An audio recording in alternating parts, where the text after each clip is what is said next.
Hi students, how are you? I hope you are fine. Today learn 10th class science chapter 6 life process exercise question answer. Question number 10 से शुरू कर रहे हैं हम। देखिए question number 10, what would be the consequence of a deficiency of haemoglobin in our bodies. देखिए अगर हमारी बॉडी में डेफिशिएंसी होती है, किसी चीज़ की कमी, किस चीज़ की, हीमोग्लोबिन की कमी होती है, तो क्या फ़र्क पड़ता है उसका। देखिए haemoglobin is the respiratory pigment that transport oxygen. जो हमारा रिस्पिरेटरी सिस्टम होता है उसमें हेल्प करता है, जो हीमोग्लोबिन का जो लाल रंग का जो पिगमेंट है वो ब्लड के अंदर, क्योंकि वो ऑक्सीजन का ट्रांसपोर्ट करता है ब्लड के अंदर जो oxygen to the body cell for cellular respiration, जिससे हमारे सेलों का रिस्पिरेशन होता है, सेलों तक ऑक्सीजन पहुंचती है और सेलों से कार्बन डाइऑक्साइड वापस फिर लंग्स तक पहुंच के बाहर निकाल दी जाती है। Therefore deficiency of haemoglobin in blood can affect the oxygen supply capacity of the blood. अगर डेफिशिएंसी हो गई, हीमोग्लोबिन की कमी हो गई, तो ऑक्सीजन की सप्लाई के ऊपर इफेक्ट पड़ेगा, उसकी कैपेसिटी जो ब्लड की है ऑक्सीजन ट्रांसफर की वो क्या हो जाएगी, कम हो जाएगी। This can lead to deficiency of oxygen in our body cell, जिससे हमारी बॉडी सेल में ऑक्सीजन की कमी हो जाएगी। It can also be lead to disease called anaemia. इसके वजह से एक बीमारी हो जाती है, इसको क्या बोलते हैं, एनीमिया बोलते हैं, जो खून की कमी की मुख्य रूप से होती है जो। इसके बाद है एक्सरसाइज का question number 11, describe double circulation in human beings, why it is necessary. देखिए डबल सर्कुलेशन मतलब सर्कुलेशन दो इकट्ठा होता है, दो दो तरह का साथ साथ, ऑक्सीजनेटेड ब्लड और डीऑक्सीजनेटेड ब्लड। तो एक तरह से हम ये क्वेश्चन ये भी कह सकते हैं भाई ह्यूमन हार्ट की जो वर्किंग है वो किस तरह से करता है, ह्यूमन हार्ट कैसे वर्किंग करता है, किस तरह से उसमें ऑक्सीजन वाला ब्लड और कार्बन डाइऑक्साइड वाला ब्लड मिक्स नहीं हो पाता। ये सारी वर्किंग हम यहाँ पे करने वाली हैं क्वेश्चन के अंदर। देखिए because both oxygen and carbon dioxide have to be transported by the blood, दोनों ही ब्लड के द्वारा ट्रांसपोर्ट होती हैं। The heart has different chamber to prevent the oxygen rich blood from mixing with blood containing carbon dioxide. Heart के अंदर यानी कि 4 चैम्बर होते हैं जो क्या करते हैं भाई, ऑक्सीजन वाले ब्लड को मिक्स नहीं होने देते कार्बन डाइऑक्साइड वाले ब्लड के साथ। The human heart is divide into 4 chamber, the right atriums, right ventricles, इसी तरह से left atrium and left ventricles. ये हार्ट के हमारे पार्ट्स हैं। देखिए एक बार डायग्राम में भी दिखा देते हैं। ये देखिए हार्ट के पार्ट्स हैं ये सारे के सारे। देखिए अब 4 चैम्बर की बात हम कर रहे थे। राइट आर्टरीम्स ये वाला पार्ट जो है, इसी तरह से राइट वेंट्रिकल्स ये वाला नीचे वाला ये पार्ट जो है, लेफ्ट आर्टरीम्स ये वाला पार्ट्स है, लेफ्ट वेंट्रिकल्स ये वाला पार्ट्स है। जो नीला कलर दिख रहा है इसमें ये पोर्शन कौन सा है, सिर्फ ये अलग अलग करके दिखाने के लिए होता है, एक्चुअल में कोई नीला रंग नहीं होता ब्लड के अंदर। तो इसमें ऑक्सीजन की मात्रा ज़्यादा इसमें कार्बन डाइऑक्साइड की मात्रा ज़्यादा होती है, इसलिए इसको नीले रंग से दिखाया हुआ है। और इसमें ऑक्सीजन की मात्रा होती ज़्यादा, इसको ये ऑरेंज कलर में जो ये दिखाया हुआ है इस तरह से। तो oxygen rich blood from lungs comes to the thin walled upper chamber of the heart.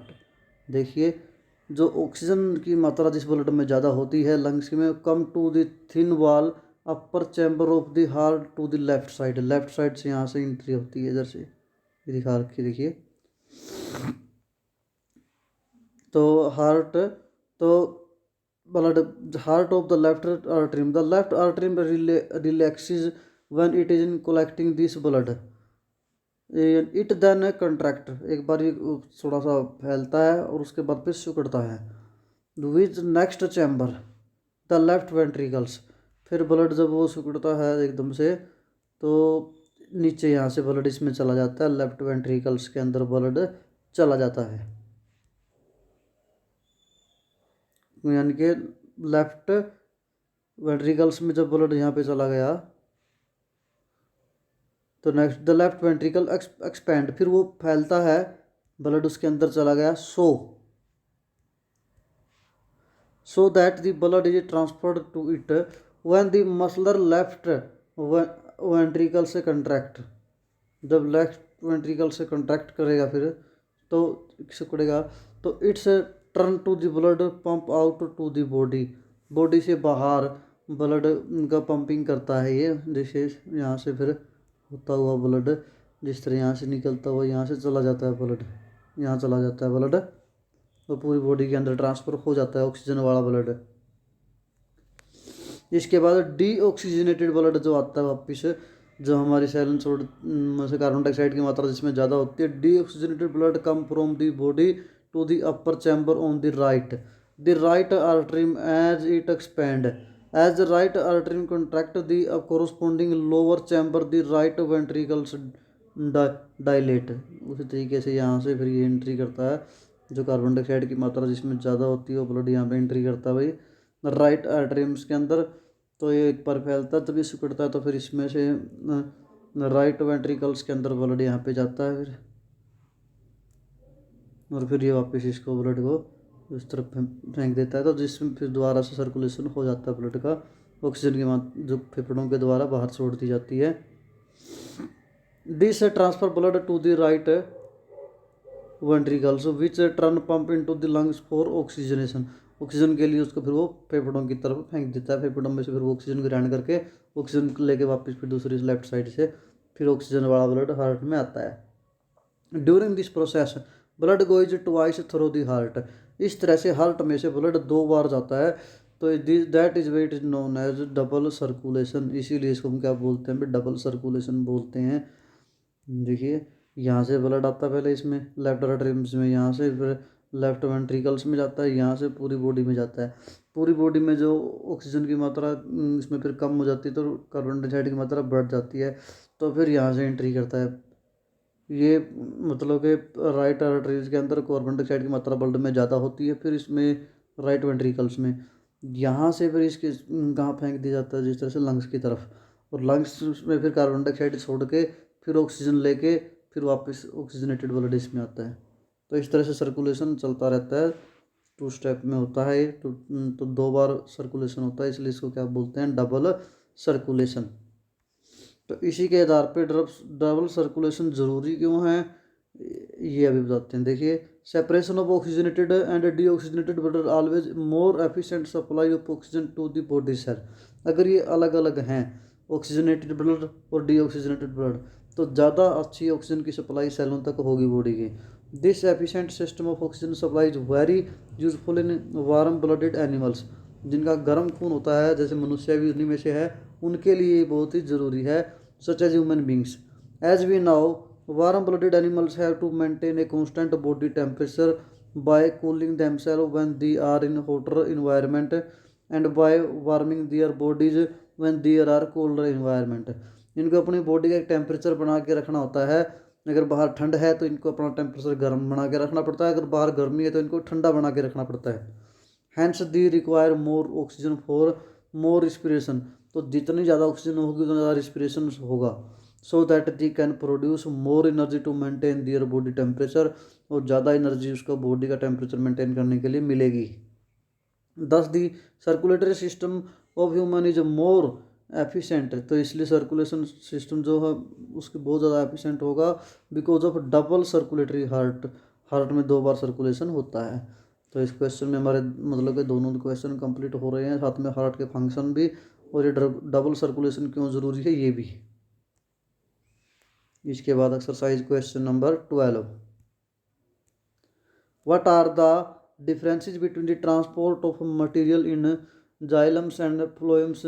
देखिए 2 टिश्यू होते हैं पौधों के अंदर, एक तो जाइलम होता है दूसरा क्या तो फ्लोएम्स होता है, तो इनमें डिफरेंस बताना, ट्रांसपोर्ट कौन सा मटेरियल ट्रांसपोर्ट करता है। देखिए जाइलम्स टिश्यूज क्या ट्रांसफ़र करता है, tissue help in the transport of water and minerals, जो ज़मीन से जड़ से के माध्यम से पौधों में ट्रांसपोर्ट होते हैं क्या चीज़ें, मिनरल्स और वाटर, वो कौन सा टिश्यू ट्रांसफ़र करता है, xylems. Phloems tissues help in the transport of food, ये पत्तियों से पूरे पौधे के अंदर भोजन ट्रांसफ़र करता है, कौन सा करता है, phloems. Water is transported upward from root to all part of plant, ज़मीन के नीचे से लेके ऊपर तक सभी भागों तक ये ट्रांसपोर्ट करता है पानी और मिनरल का। Food is transported in both upper and downward direction. Food दोनों डायरेक्शन में ट्रांसफ़र हो सकता है भाई, पत्तियाँ नीचे भी हो सकती हैं ऊपर भी हो सकती हैं, तो पत्तियों के ऊपर और नीचे हर जगह ट्रांसपोर्ट करता है ये।